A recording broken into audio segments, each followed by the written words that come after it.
Hello and welcome to my YouTube real estate channel.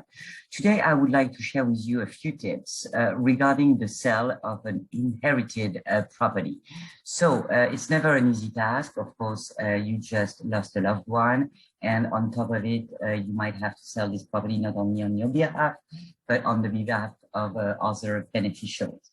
So when my clients deal with a situation like this, there's three things that I think they should know from the start. Number one is you need to understand the difference between a probate sale and a trustee sale. So how do you know that? Well, if the deceased had a trust, then you probably already know that you are the trustee, and you will have to follow the provision of the trust, which is literally your roadmap for the sale of the property.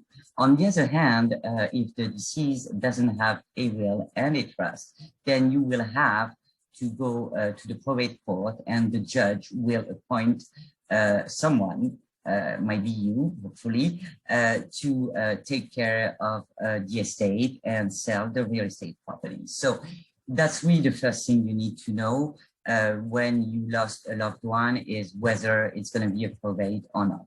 The second question is really very important too. You have to be aware whether you have been appointed by the probate court, or if you are the trustee of a trust, that you have to conform 100% for the partition of the proceeds of the sale to the court order or to the provisions of the trust. So why is that so important?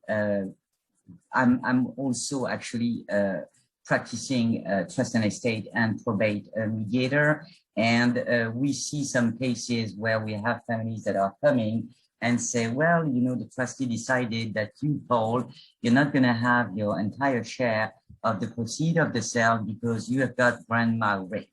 That cannot happen, not even remotely, okay? You are supposed to actually split the proceeds of the sale of the real property as ordered by the judge or as specified in the trust. If you don't want to do that, then don't work with a real estate agent first, contact a lawyer first, because the real estate agent will not be able to help you. And on top of it, if you work with a real estate agent who accepts to list the property, sell the property, and if there is a disagreement and you can close, you will owe some sort of compensation to the buyer. So be very careful.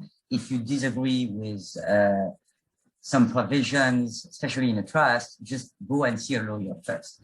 The third thing is really about, and I think it's important for a real estate agent to do that for their client when there is an inherited property, is to document every single penny that you spent for the sale of the property. So it could be a contractor because there was something really dangerous and that needed to be fixed before the property could be put on the market.